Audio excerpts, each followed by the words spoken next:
Nung hindi pa dumating ang Kastila, ang uso po sa atin, hukumang balangay. Opo, hukumang balangay. Trial by jury of the Council of Elders. Ano po? Yan po naging uso po sa ating bayang Magiliw.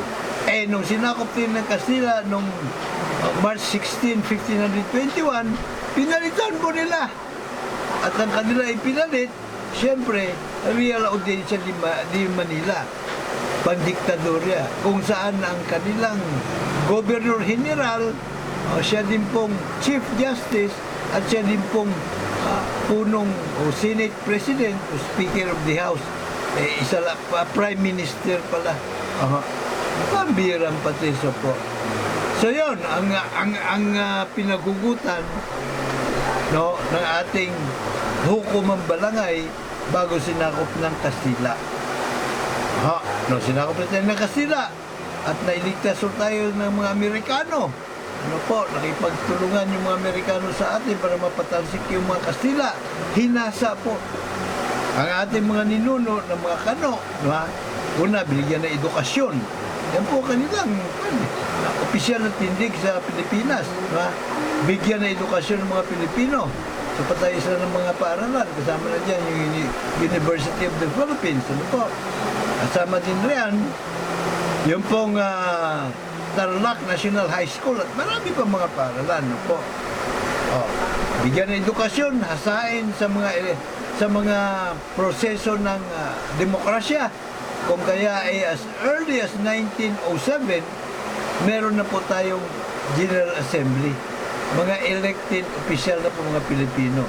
And then, pagsapit ng 1916, nagkaroon na po tayo ng mga elected senadores. No? Meron na tayong General Assembly, may mga senador na. Nag-bicameral na po. Ano po? So, ang siste, noong pong nagwagi na ang imagsikan. Kung saan na isinulong naman ni Nagat Anis Bonifacio, ay yung pong demokrasya ala Amerika. Sa kanila pong manifesto, malinaw na nakaukit sa manifesto ng Katipunan. Nakaukit po doon na sila yung magtatayo ng sikretong samahan kasi siyempre, bawal mga panahon yun. At ang sikretong samahan nila yun ay magtataguyod ng demokrasikong gobyerno. Palalawakin lalo, ito pong Sangguniang Bayan. At siyempre pa, yung pong hukumang balangay, trial by jury of the Council of Elders. Ang siste, pagdating po noong nilibag na, mga Pilipino na po ang pinayagan ng Amerika na maglimbag ng 1935 Konstitusyon. Abay, binaboy po ang ating saligang batas. Imbes pang demokrasya, ginawa pong pagdiktadorya. Bakit po kamo? Ipinagkait po ang karapatan sa trial by jury dun sa Bill of Rights.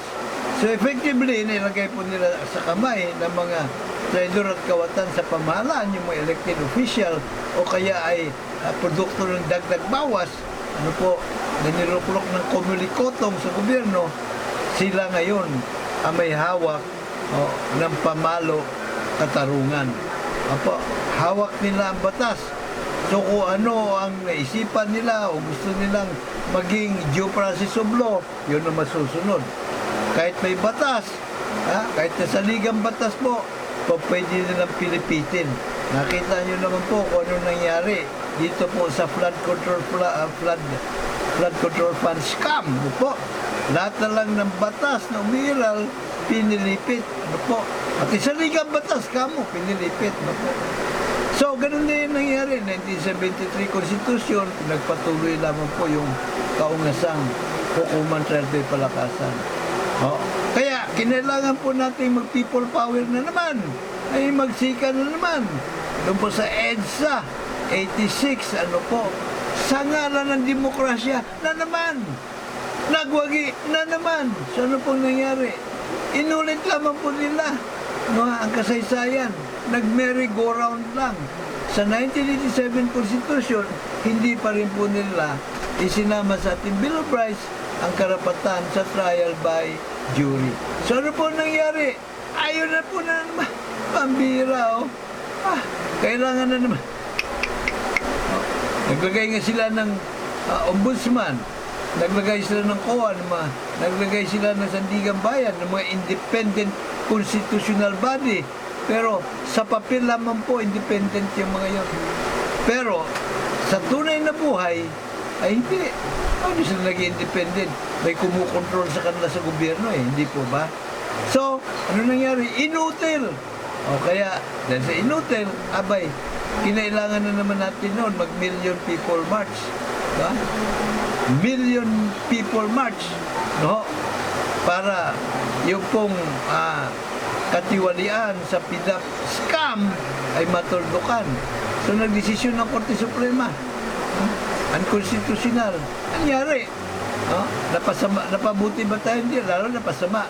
Lalo lumaki po yung mga budget na binigay sa imbis na 70 million lang para sa mga congressman na ginawa ng 1 billion. Unlimited pa kamo yun pagka malapit ka sa kusina ng Malacanang. Katulad ng anak ni Digong noon, umabot ng 51 billion. Po, ang kanyang pork barrel. At sa mga senadores, nako, bilyones na rin, imbis na 200 million naman po. Bilyones na rin. Ang masama pa, halos may mga pagkakataon na yung pondo ng kanilang allocable funds kung tawagin, binubulsa lahat. Ang birang patiso. So ngayon, kailangan na naman natin mag-trillion people march o trillion pesos march. Ano po? Para matuldukan ang daluyong ng korupsyon sa flood control fund. Ang birang patiso. Wala na tayong kasawa-sawa. Diba? So ito na naman ang mga leader ng pag-aklas, pagkikilos protesta na ito, wala pa rin tumbok. No, ha?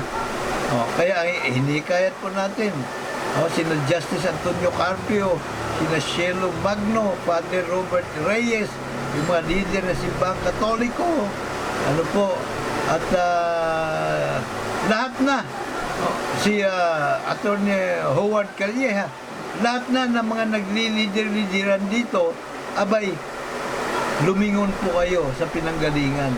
Ipagpatuloy po natin ang naunsaming laban ni Nagata de Bonifacio, ipaglaban po natin ang tunay na demokrasya. Tunay na demokrasya kung saan ang katalagang kapangyarihan ay nasa ating mga soberanong mga mamayan. Kapangyarihan na hawak natin, sovereign power bilang mga jurors sa hukumang trial by jury. Otherwise, naglulukuhan lang tayo rito. Ano po? Very go round lang tayo. Balik na naman po tayo sa nakalipas. Ano po? Masasayang na naman ang gininto ang pagkakataon upang po makamtan na natin ang tunay na demokrasya na magdudulot na makatarungan ng mga taong lipunan na siya po magbibit-bit ng kapayapaan at siyempre kung may kapayapaan merong kaundaran.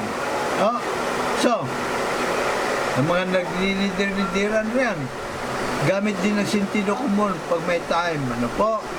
Isa lamang po ang tried, tested and proven na na mekanismo kontra korupsyon, human rights violations, land grabbing at iba pang mga kaungasan. Ano po?